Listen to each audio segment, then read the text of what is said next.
Okay, good evening, everybody. Thank you for joining us.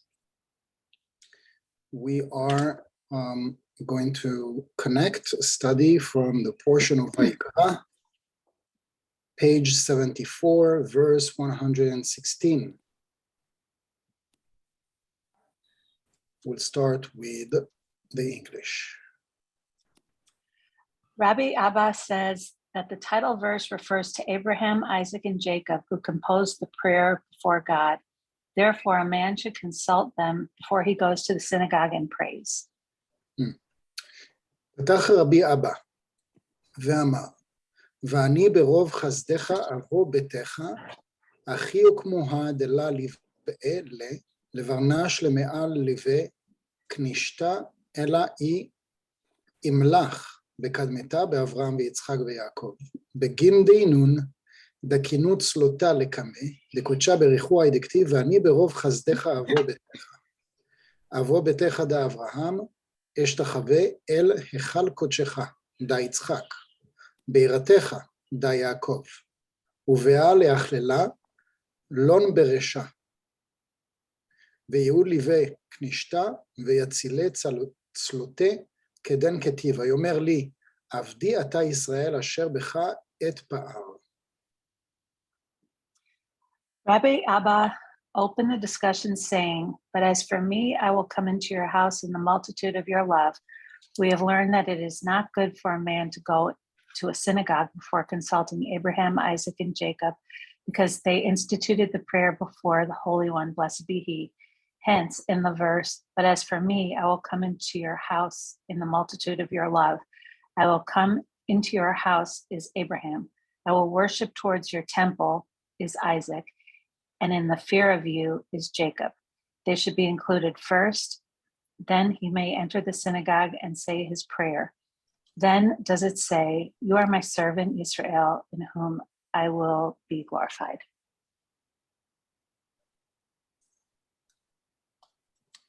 So what do you think it means?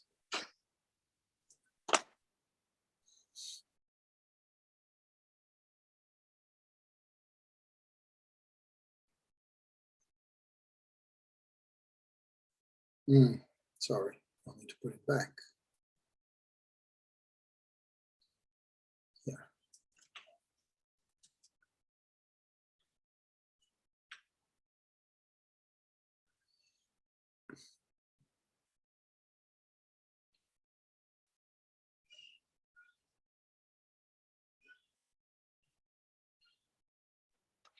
Maybe to go to have some intention before you begin to pray, to have some consciousness and intention to reach for upper worlds or higher powers before just asking for help. That's good. What else?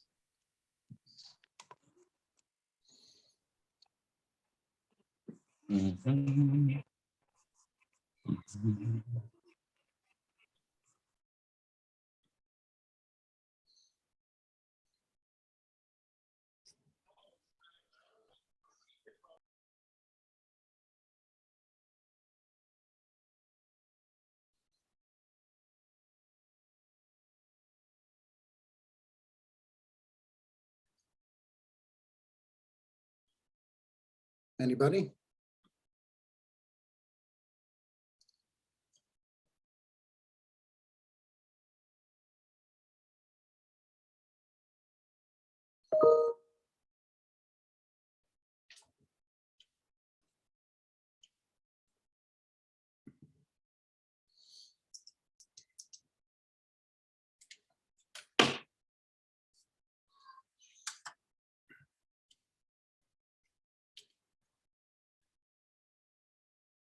Okay, my turn then. So if you come up with something, you can just unmute yourself and share if you like. So this verse basically teaches us a very essential lesson that maybe we are familiar with it because we're dealing with the opposite most of the time, which is, when we get upset, when we are angry, when we are reactive, or we just had a session of being reactive, every teacher would say, that's the best time to connect, that's the best time to elevate and to scan and to do the right thing, as opposed to fall into guilt, for instance, and maybe remorse, or even more anger and even more judgment. And that is kind of like the same, stemming from the same idea, because it would be very hard for the light to come and land in our midst or in our playing field if we are, in essence, the opposite of the light. So our mindset, if we're going to what we call that place of worship, so here it's called the synagogue, but really it is a place of worship, or even a place where you are exercising love, for instance. So it can be your home. Your temple can be your home. You can have, like a room that is dedicated for meditation. There is a room that's dedicated for yoga or for relaxation or whatnot.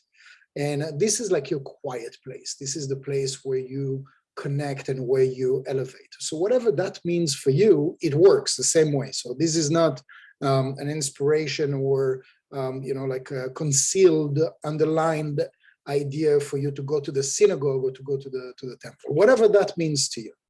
So before entering that chamber, which is that place of connection, elevation, where you feel closer or in oneness with the light force of the Creator, it is important to tune in.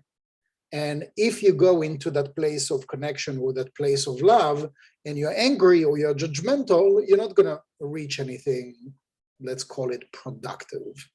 And so it's better to maybe, you just got angry or got upset or whatever it is that happened. First, relax, breathe, and make sure that you're back to yourself, even if you're not 100%. That is like the main idea. The main idea is that we need to make sure that if we're going into a place of connection, into that, code, that temple or that place of love, we need to make sure that we are into the same mindset. It is also an awakening for us to realize that it's no coincidence that there are times that we are just distanced from love, distanced from even having a desire for love, having a desire for connection, having a desire for oneness or peace or closeness. And so, the first thing that comes to my mind right now is what is happening in Ukraine and in Russia. Go and try to speak to those people now about love and mercy and compassion. It is a very hard time, especially when you're in the middle of, your truth, to wage war against people that could be your brothers, right? And so we don't have to talk about Russia and Ukraine. We can just talk about, family members. We can talk about siblings that don't talk to each other because of something that they are very right about. And whatever it is that they're very right about makes that distance and this space even more real. And so as long as you're into that mind space of, separation and who's right and who's wrong and judgment and remorse and remember what this person did to me and in this year or in that year or this month or that week or whatnot, as long as we are holding the grudge, holding hatred, holding guilt towards the people that have committed crime against us. And by the way, those can be things that we remember, and certainly those can be things that we don't remember, such as previous lifetimes where we drag with us certain things that we have not been successful to let go, not been successful to forgive, and we're coming back with the same ingredients and with the same actors, just in a different scenario. And so you could have, like the mother that in this lifetime comes back as the daughter, and the daughter comes back as the mother, or the boss that was the employee, now is the employee, now the other one is the boss. And, multitude of stories like this, that we serve each other's life purpose, that we came to learn something. We didn't come to learn how to hate or how to judge. We came to learn how to forgive. We came to learn how to let go. We came to learn how to be compassionate and to be understanding, and to experience, to feel, to send love, even though we feel right now the opposite. Is it rational? It's not rational at all. But this is why what is rational is part of our body consciousness, and the soul is part of the heart and is part of the love. And so the more we are connecting, that it be, we use the expression fake it until you make it, but the more we practice being closer to what it is that our soul came to accomplish and came to achieve, and the more we are creating that reality where it is actually materializing and happening. And where you see actually two brothers and sisters, siblings, or two brothers that were not talking for ages, and one of them, it doesn't have to be, by the way, that's the crazy part. It doesn't have to be both of them that do the spiritual work. It's enough that one does the spiritual work. Maybe for the other one in a parallel universe, his reality is not changing, but for you, your reality is going to change, because you're making the transformation in your mind. You're making the transformation in your heart and how you're feeling about those things. And it's the emotions what trigger those realities, those negative realities. Somewhat in the seed level, it's the thoughts. And so it begins with the thoughts. And after the thoughts come the feelings and the emotions and the fears and the doubts and the uncertainty, which create those realities. And those realities are filled with all sorts of actions that are wedged one against the other. And so it can be a war between a nation, between two nations, or it can be a war between two siblings, or parents and their children, or neighbors, or whatnot. So if you have a peaceful environment, it means that you're doing something right. If you have a peaceful environment with your neighbors, you're doing something right. If you have a peaceful environment with your children, you're doing something right. If you have a war, a state with something in particular, there is something that you're not dealing with. And so sure, the easiest is to focus on the areas where you have peace, but that is just like a ticking bomb.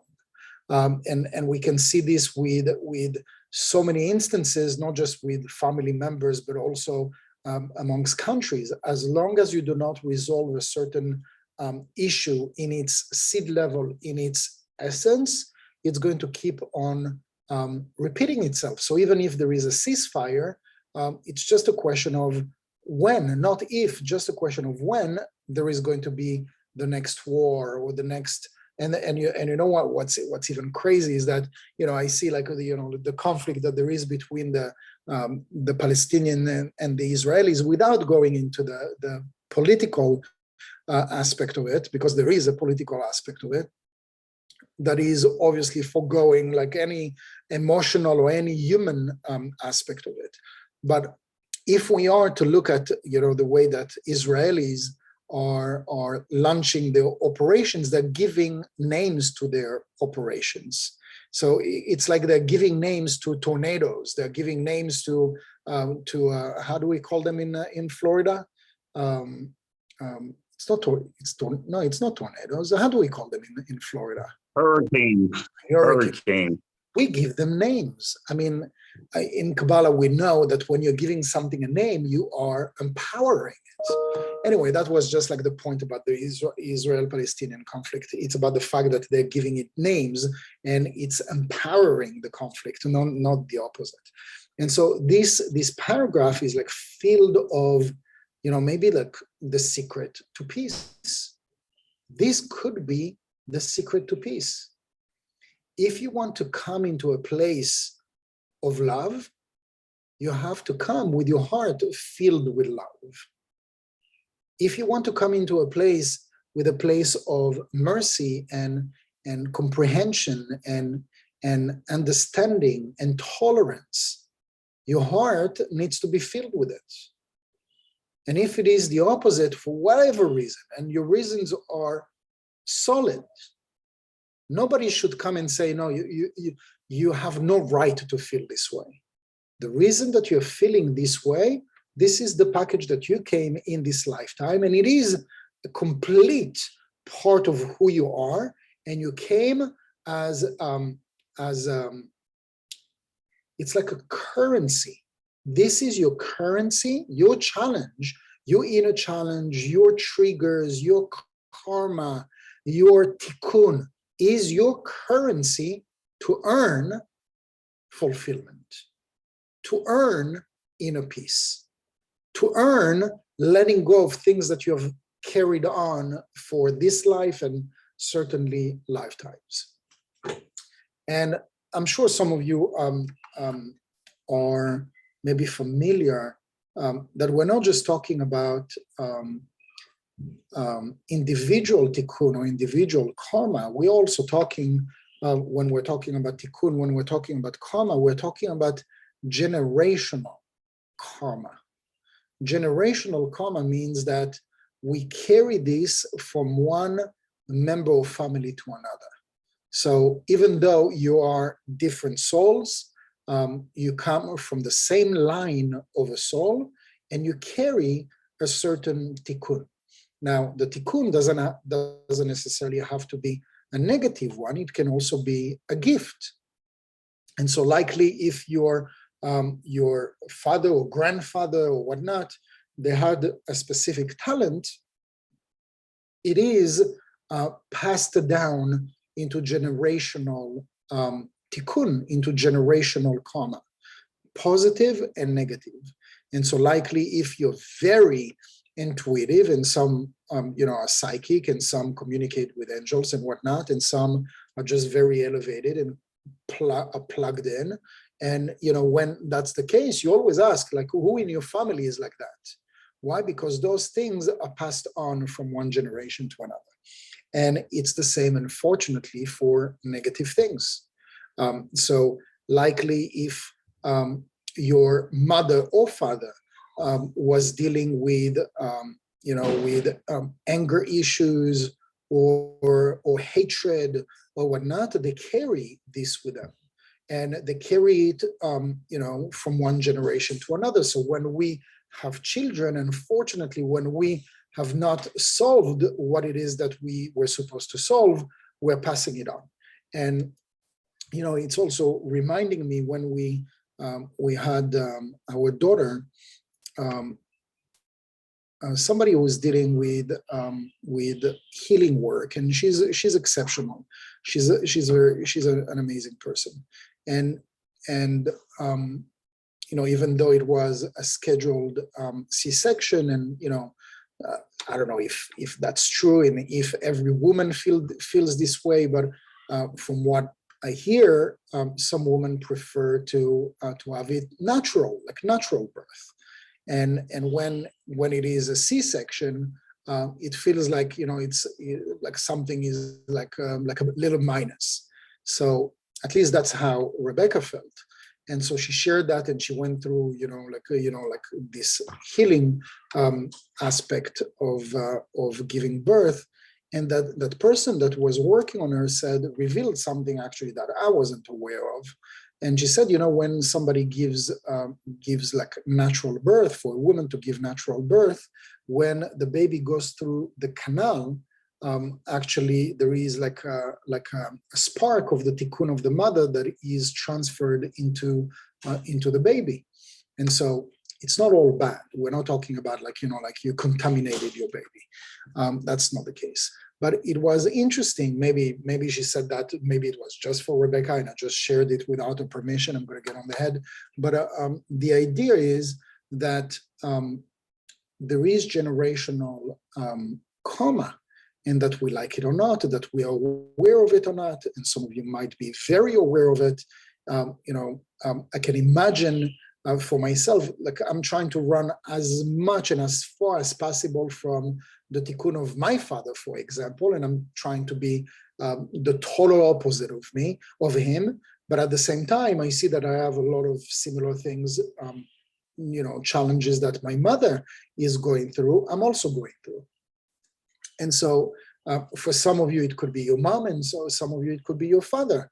It's just something for you to think about, because it could help you, maybe the word diagnose or pinpoint on what it is that we came to work on. And if it's not very clear, we can just look at our parents and sort of like, get like a highlighter of what it is that we came to work on. Because if they did not solve what it is that they came to solve in this lifetime, it's passed on.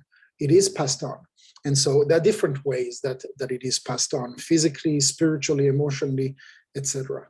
But this one idea from this one verse, I really feel, and as I'm talking about it further, this is the secret to peace. This is the secret to world peace. If we want to come into a place of, we call it shalva, which is like a place of peace, a place of mercy, and a place of the opposite of like a place of wisdom, a place of elevation. This is where we need to make sure that we're in. And so when you are getting upset or angry and whatnot, it's happening to everybody. We're human beings. We can't just discount our spiritual connections for good, because we're going to put an etiquette and put like a label, I'm this and I'm that, and I have anger issues, and I'm judgmental, and I'm this, and I'm not deserving, and I'm not worthy, which can also be part of, our tikkun process, what we came to overcome, what we came to work on, one of the lessons that we came to learn.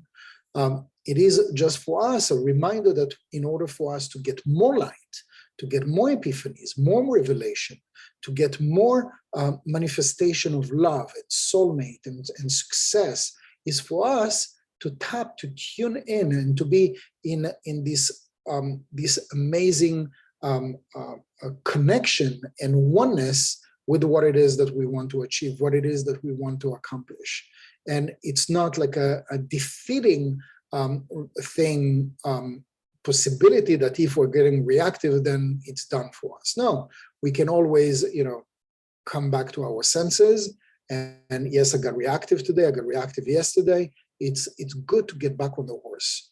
And so this is why you teach children, when they fall, you teach them right away to get back on their feet. And the same thing goes for us. We fall from the horse, get back on the horse. You had, God forbid, a car accident, start right away driving again. Like the easiest part is for us to be traumatized and by what happened and stop doing it. That would be like the opposite of what this verse is teaching us. Get back on your feet, fall back on your feet, and get back to that place of love of yourself, love of others. If there are some people that are just so far beyond, start with maybe things or people that you can allow yourself to love. Maybe with this person, there is so much history that it's almost impossible. If I'm asking Putin now to love the Ukrainian president, he's not going to be okay with it. But he might be okay, to love his children, or to love his wife, or to love his money, or to love his boats, or to love, his government, or to love his country. You can start with things that are feasible. If that is completely opposite of what you can afford to do. This is like an exercise where the Zohar is basically teaching us such a fundamental and essential lesson that is, at least from what I'm sharing with you, it's easy to understand, not easy to implement, but it gives us a direction on how to do it. It gives us a direction on how to get back into it, how to get back into loving ourselves, loving the Creator, loving people, loving love, just being in love with things. And when we are in that place of love, this is what we draw back to ourselves, where the universe is going to justify the love by giving us love. People that are going to respect us and love us and cherish us, or maybe just events that are going to make us feel loved and make us feel like we deserve it and we are worthy. So that was like the first idea. The second idea, I'll go quickly because it's already advanced time. Let's see, Ellen.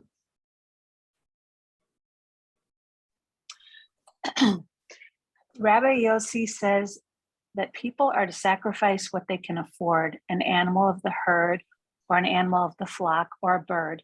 Rabbi Elazar says that people should sacrifice in correlation to the sin they have committed.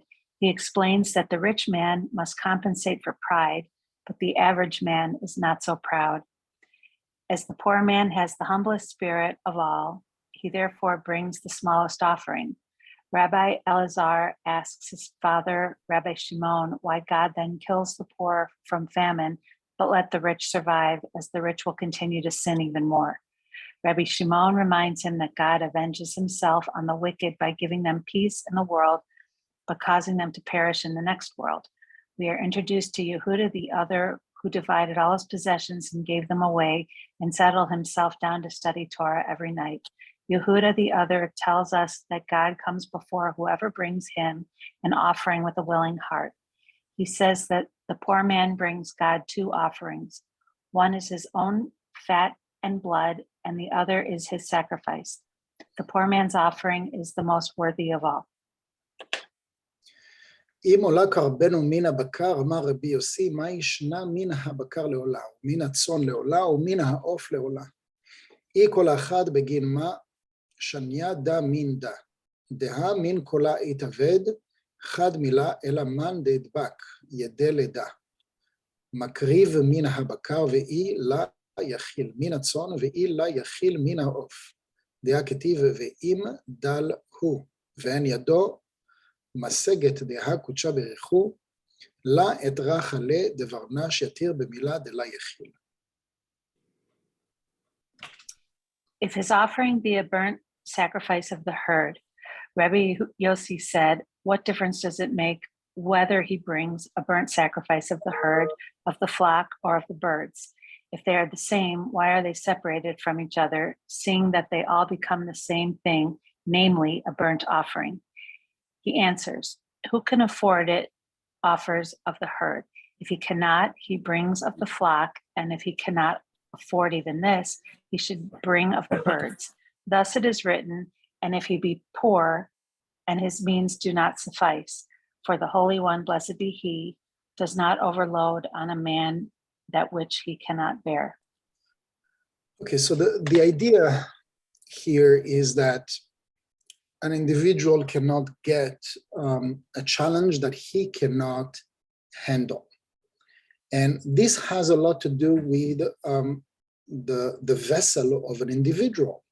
The vessel of an individual is described by the amount of a desire to receive. Now, if that desire to receive is translated into desire to receive for the self alone, or desire to receive for the sake of sharing, and therefore constantly and endlessly increasing from the emotional, the spiritual, the physical aspect, that is to be determined by each individual. In potential, everybody can reach the endless, but not everybody wants the endless. We like the theoretical idea of the endless, but we don't like the manifestation, what needs to be done in order to achieve the endless. And so if you wanted the endless, or let's be like more down to earth, if you want a lot, then you need to work a lot. And if you want just a little, then you just need to work a little.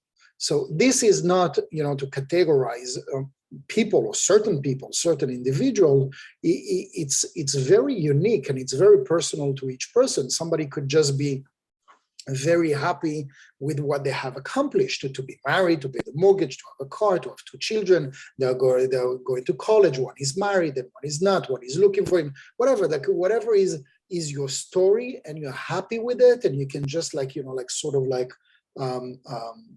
what's the word? Just float through the rest of your life just like that. You'd be like the most happiest person.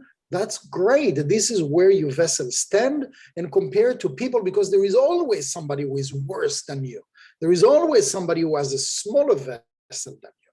But conversely, there is always also somebody that wants more than you. And that is not necessarily a bad place. There are some religions that are teaching that it's bad. But from a spiritual, Kabbalistic perspective, it's not bad to want more. Everything is determined at the end of the day as a result, what you do with that wanting more. Ultimately, this wanting more could be in its raw form, somebody who is very selfish and obnoxious and egocentric, etc., but in its raw form. And as this person goes through his or her process, 5 years, 10 years along the line, this person grows, this person learns, this person becomes wiser. And that same person that was like so egocentric and so selfish, etc., is even more successful, but more selfless now. So it's really how the person is going to manage the energy of what was granted to this person, what was borrowed, what was lent to this person, and what they're doing with it. Every person is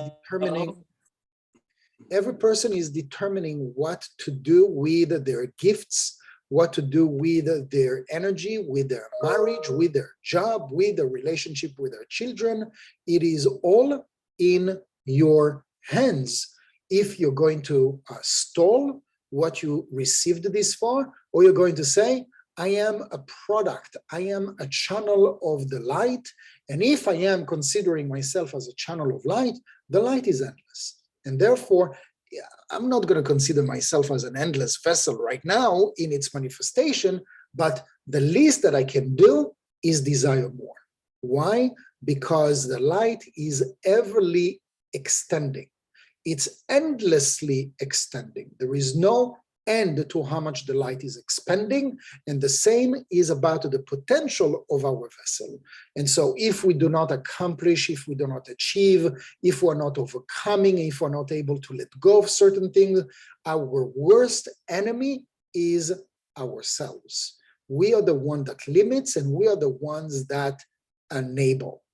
And so going back to the verse, what this verse is about, sacrifices, and why, if it's the same type of animal, why is it like different from one person to another, and why this one needs to pay more and why this one needs to pay less, etc., etc. Because the poor, they're paying in this lifetime, and in the future lifetime, like goes into like all these calculations. The way that we can look and perceive this is that it is to the amount of light that we wanted to achieve, that we want to receive, that we want to accomplish.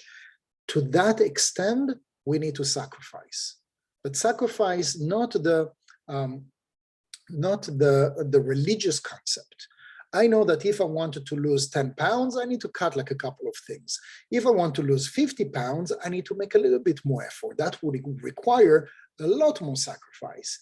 If I want to go back to the way that I was when I was 24, like forget it, there is not even an end to how much effort and sacrifice and restriction I need to put into it. And right now, I cannot see myself as handling something like that, right? But, handling 10 pounds, maybe I'll think about it. I'll sleep on it after a couple of ice cream. But you get the idea. The idea is that to the extent of how much light you want, not can, you want to reveal, this is how much you need to sacrifice. And so this is why when we're talking about somebody that is poor, it's not the physical, it's the spiritual, how humble you are.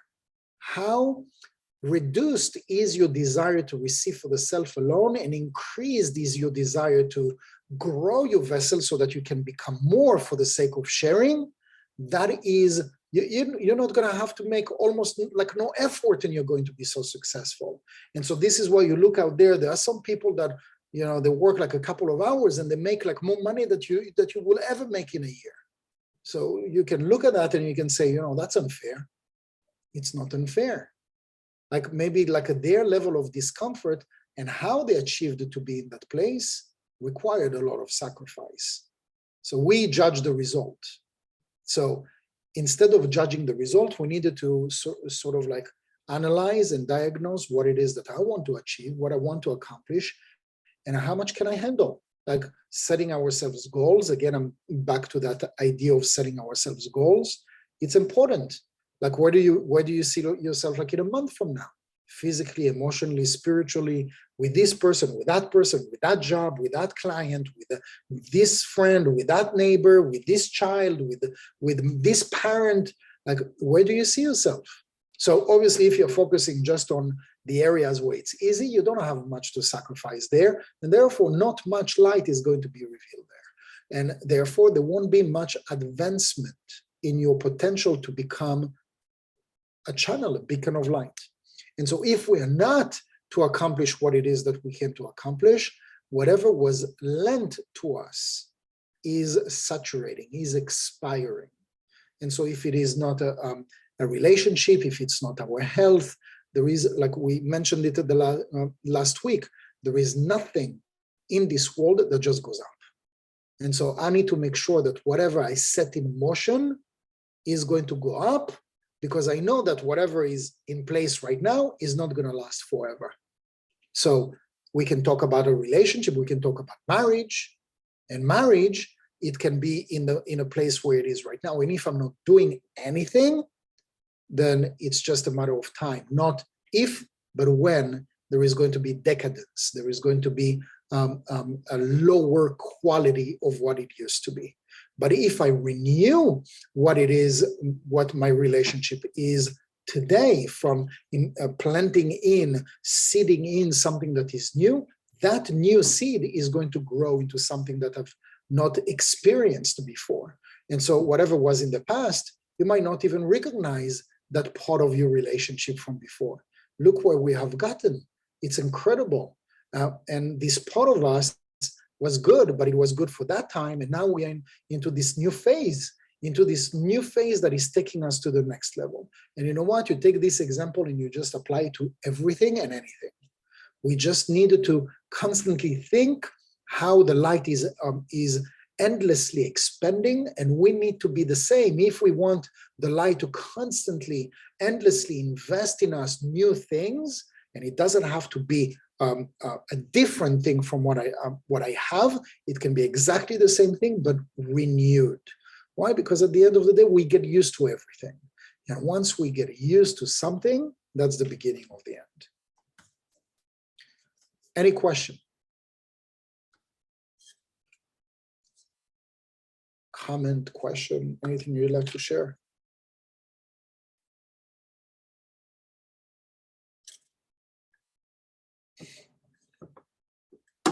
Okay. Well, as always, thank you very much for joining. And if anything comes up, you know how and where to reach me, and I'll see you again next week. Thank you. Thank you. Thanks, Yehuda. Thanks, Yehuda. Have a great week.